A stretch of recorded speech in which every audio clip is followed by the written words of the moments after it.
বাবার পরে যদি কারো অবদান থাকে সেটা কিন্তু চাচার থাকে। চাচারা কিন্তু বাবার সমতুল্য। তাদের কাছে সব ধরনের আবদার করা যায়, সব কিছুই বলা যায়। তো আমি আলহামদুলিল্লাহ আমার চাচারা আছে, আমার চাচারা আমাকে অনেক ভালোবাসে। তো এই দেখেন আমি আমার চাচার কাছে আবদার করেছি একটু দই কোক হলে মনে হয় খুব মজা হতো। তো আমার চাচা নিজের হাতে দইটাকে ফেটতেছে, সে বলতেছে আমার মেয়ে খেতে চেয়েছে, আমি এটা বানিয়ে দিচ্ছি।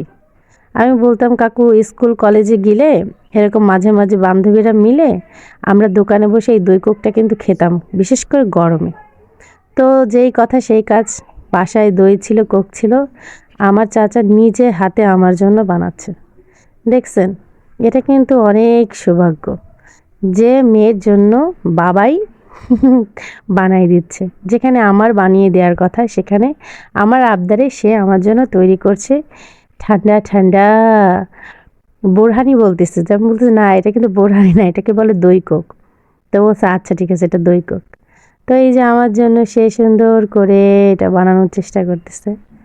তো আলহামদুলিল্লাহ আলহামদুলিল্লাহ আমার চাচাকে আল্লাহ তাআলা নেক হায়াত দান করুক, তাকে সুস্থ রাখুক।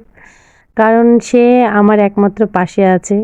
তো সব সময় সে আমার খোঁজ খবর খেয়াল রাখে। তো আমার চাচার জন্য সবাই দোয়া করবেন। আর আমার চাচা এটা বানিয়ে সর্বপ্রথম আমাকেই দিচ্ছে।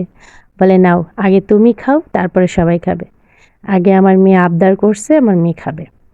তো এই আর কি, এটা যে বলে এটা যে কী যে ভালো লাগে। তো যাই হোক, সবার কি এরকম আদরের চাচা আছে জানিয়েন কিন্তু।